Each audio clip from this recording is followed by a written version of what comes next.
Hi everyone and welcome again. Yes, if we wanna eat healthier, we're gonna have to spend more time in the kitchen and cook more. That's a fact. But it doesn't have to be, horrible, time consuming, and really hard. So today I wanna talk about some strategies on how to plan and prep our meals. Right? So to start with, I think we have to make a decision. And I have three strategies that I can identify myself that you can have one of these three approaches. Is first, you can decide to actually make, sit down and make your meal plan, like meal by meal. What are you gonna eat? And you can look for recipes. So have for each day of the week, for at least for lunch and for dinner, what are you gonna eat? And pick a recipe, let's say, or do something that you already know how to do and write it down. And that's awesome, an awesome strategy. The second one, it will be the opposite. Just this, you can decide to play by ear every meal and just cook and eat whatever you have to, um, whatever you feel like eating at that time. And it seems like a maybe something that it may not be good because we all think that planning is the best thing to do, and it is. I agree. This strategy also needs some planning, right? Because you do need to have ingredients at home to cook with, to work with. And the third one, it'll be like something in the middle. You can decide maybe look for 2, 3 recipes that you want to incorporate that week. And then for the rest of the meals, you can decide to play by ear. So that'll be a mix. Okay, so other thing that we have to think about is that not every meal has to be a gourmet meal. We're gonna have some meals that are gonna be more utilitarian and other ones that could be more gourmet. For example, lunch could be a more of a utilitarian meal. And for example, me, when I used to work at an office, I did this. I just bought a bunch of green leaves, and I cooked up some chicken. And every morning, I would just grab a container, okay, greens, chop some chicken, put it in there, and that was it. I had at work my olive oil and salt and pepper. Sometimes I added, if I want to get fancy, some goat cheese, some seeds, maybe a little bit of tomato or something, and that was it. That was it every day, basically. But it was okay for me. I was going for a more utilitarian approach, and it was easy enough. Or, for example, we can decide we're gonna have leftovers for lunch, so we can plan on cooking extra for dinner, so we can have leftovers for lunch. Yes, so we don't have to feel like we really have to cook a meal every time. Okay, so I identified, do you want to have a meal plan, a fixed meal plan for the week? And then we don't need one for every week, right? We can maybe do 2 weeks, and then we can, switch it up and make up for the month. Or we want to play by ear every day, every meal, or we want to do kind of like a mix. That's what I do. Yes, especially because I have my blog, so I always want to be cooking new recipes to include in my blog, and also because I've been eating this way for a while, so I want to vary taste and also be able to incorporate new veggies. So I like the variety, but I usually pick 2 or 3 new recipes a week, and then the rest of the time I just play by ear and cook whatever. So okay, we made that decision. Let's say that we decide to do my thing. That's what I've been doing, and so now we have to go grocery shopping. Okay, if we do the fixed meal plan, so you have what you're gonna eat, your recipes, and you can go through the ingredients and make a list. Yeah, you make a list, you go to grocery shopping, and you buy all the ingredients you need for that. Now, if you decide to play by ear, it may be a little bit harder. So what I do, and it's been working for me, and you can see kind of here. What do I buy? So when you go to the grocery store, I recommend to just walk your way around, not get in the middle, because in the middle is usually all the packaged food and all the things that it's better to stay away. But the perimeters, you can find all the fresh produce and dairy and meat, right? So you do that. First, I start with the veggies, which is usually the bulk for me. And so what I figured, I have like 7 days a week. So I buy at least 7 different veggies, but usually more. From like broccoli, Brussels sprouts, cauliflower, mushrooms, zucchini, 2 types of greens, and then sweet potatoes and carrots and onions. I have just some berries, and I think that's it. So I bought 10 this time, and then I bought this some protein, easy proteins, and 100% grass fed. If you can get the 100% grass fed, it's better. And then some chicken. I bought the drumsticks this time because they cook fast and they are tasty, and some carne asada because I like to have my kind of fajitas every week, no tortillas. And then I don't eat much fruit, and if I do, I eat berries. So I just bought some blueberries and strawberries this time. So you have all that ready. Then what I do also, there are 2 possibilities here, but not for this approach, but for the fixed meal plan. Some people like to cook everything in advance. I mean, that's fantastic. They can do it. I've actually never done it in my life. I don't think it doesn't work for me. But some people do cook for the week and pack things away, so they're ready in the fridge, and that's great. Well, I don't do that. But what I do, I prep all my ingredients. So I like to have in my fridge everything washed and chopped. So okay, I have all these, and then you need of course container, just a regular plastic. You can use the plastic, you can use the glass with this snapper system. This is works really well. And then this little baggies, different sizes, right? Big sandwich size and little ones. So you want that. Then you need your tools, of course, a chopping board, and then knives. This you may or may not be familiar with, but it's becoming pretty popular. This is to make, for example, zucchini pasta or veggie pasta, spaghetti with carrots or zucchini. I do burgers, so I use this press thing in a shredder. So you have your tools, you have your veggies, your knives, and then something that I like to do is just having a bowl with a little baggie inside.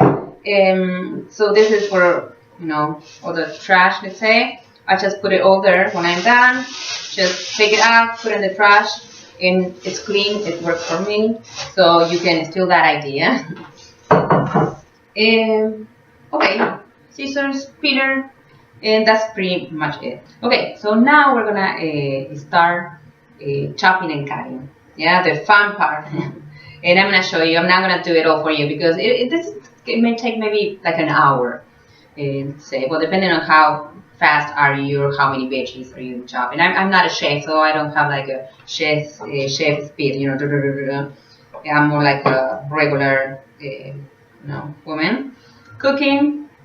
And so, but it takes me about an hour to prep everything. But you will see that you're really gonna save time in the long run. So that's good. Things. I'm gonna start with the broccoli. Very easy. I mean, you most likely know how to do this. It's just I separate them in florets, basically. I have over there here. So you put it all here, all your florets, right? Let's say you can put the broccoli. Then you wash it. One important thing is that after you wash it, you could cook this, but I think it's better if you just put it away raw. It's gonna last longer, but once you cook it, it'll absorb water and it's gonna last not that long in the fridge.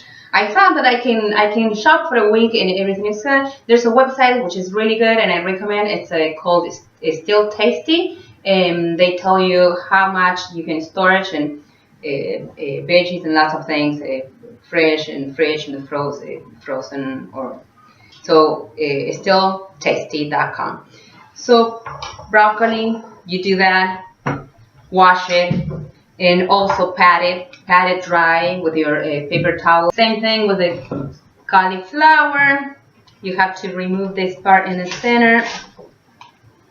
So let's do this. You can do cauliflower rice with this and your food processor, and I used to do that. Or I make it a lot of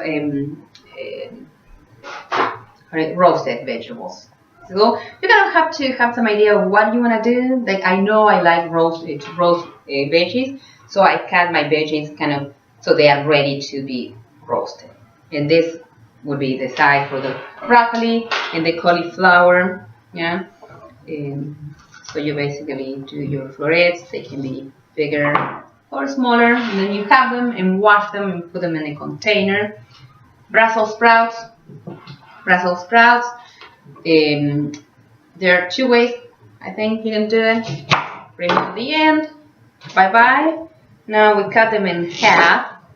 These are these are big guys. They're not always that big. So if I would roast them, or maybe also the pan, but you can have them just like this in the half, and that'll be good. Because these are big, you can even like cut them in quarters, and it'll be good too. Of course, the bigger they're cut, the longer they're gonna take to be cooked. So you do that. Another way for some recipes, and this would be if you want to saute them, kind of slice them right in the half, and then little sliced, and wash them. Always they used to, they have like dirt between the little leaves, so put them in the colander, and then water, dry them, and put them in a container, and you can just put it away. You can do labels for your containers too, which I don't use to because I know I'm gonna eat them during the week.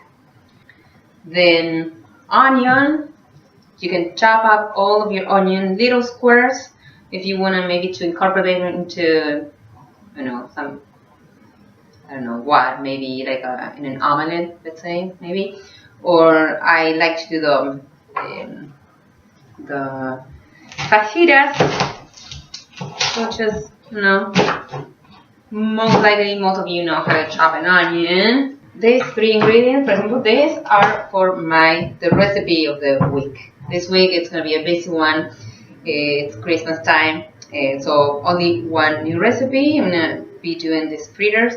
So I'm going to shred this, and cut the red onion very little. And the greens, I'm not really sure what I'm going to do with this. I'm going to be using this more in a soup. I'm going to make a soup. So just cut them in half, and then kind of this way. So you can have all this ready.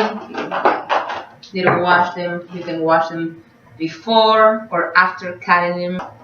So here you have, that's going to be for a soup. Zucchini, you can do lots of things with this zucchini. What I'm going to be making this week is some pasta. So I'm going to use my little thing. It's very simple. If you haven't seen it, this is great. Just this.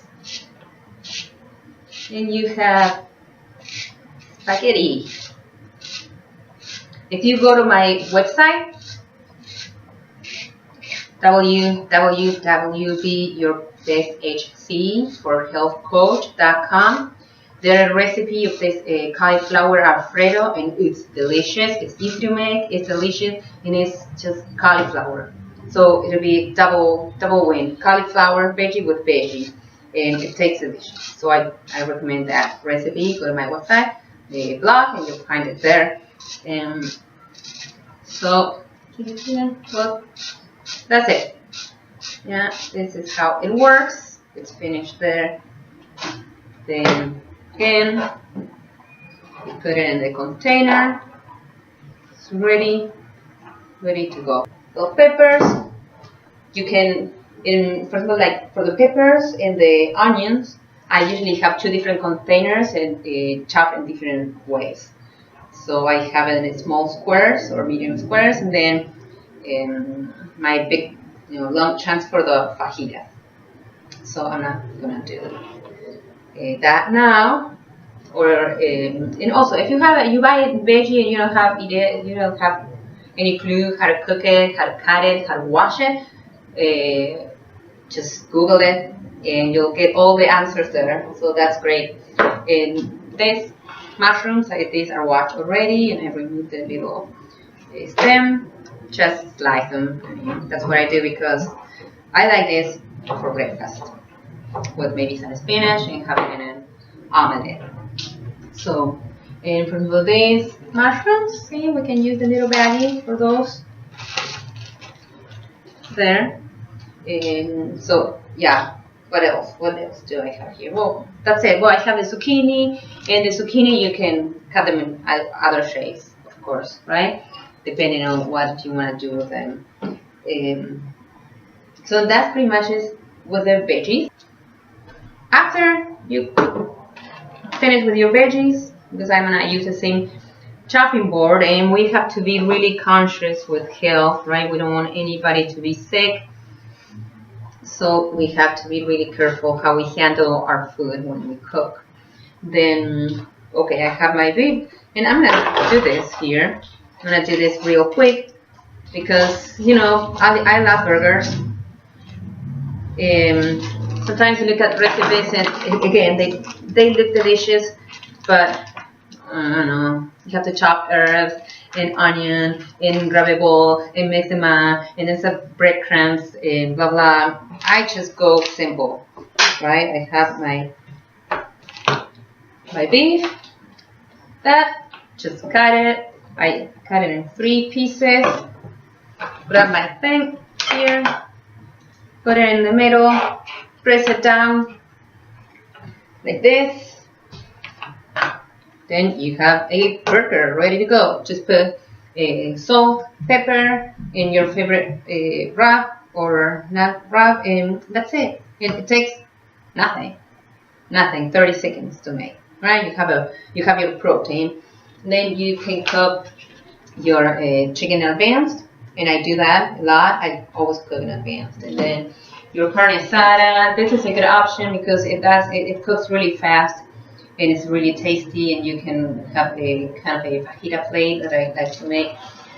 No tortillas, but you can have your bell peppers and onions, and then your carne asada, and add guacamole or just sliced avocado, which is delicious and easy.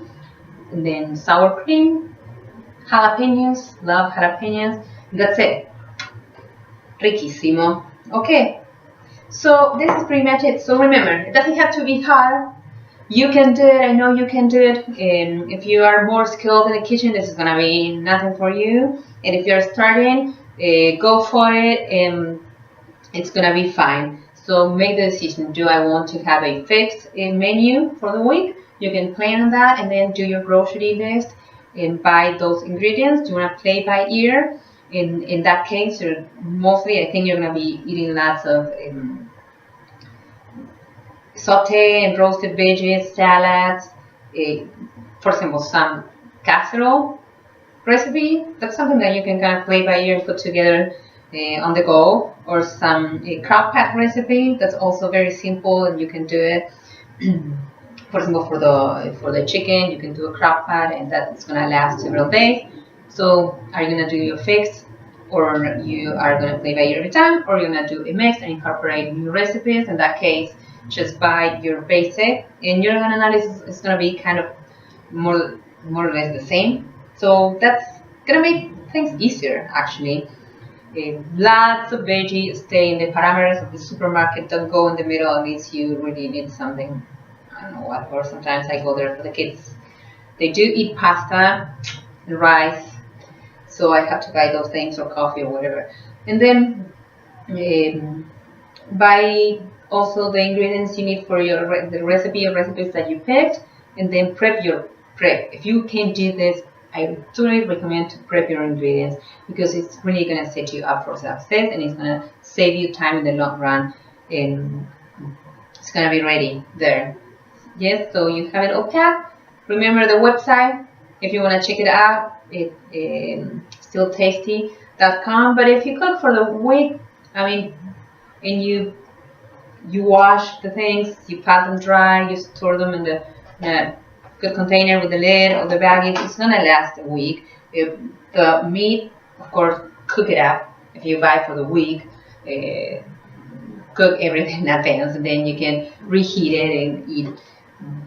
Or you can freeze it. Maybe if you can buy everything on Mondays, and then you can freeze your meat, maybe half of it, freeze half of it, and then you can. If you don't want to cook everything in advance, you can freeze part of it and then take it out and freeze later. And well, I think that's pretty much it. See, one of your berries or fruit. I don't eat much fruit because of the sugar, and I can get all my nutrients from all these veggies that I eat every week. And eat variety, right? As I told you, I have like 10 different. 1, 2, 3, 4, 5, 6, 7, 8, 9, 10. 11, let's say, and I'm gonna be eating spinach. That's gonna be 12. And garlic counts because it's very nutritious, so it's gonna be 13 different type of veggies in a week, and you could even do more. Welcome the veggies. Remember breakfast, you can have your veggies there. I love having vegetables with breakfast, my omelette on the side, and they're delicious and nutritious and really good for you. So thank you again for being here, and I'll see you in my next video. Bye bye.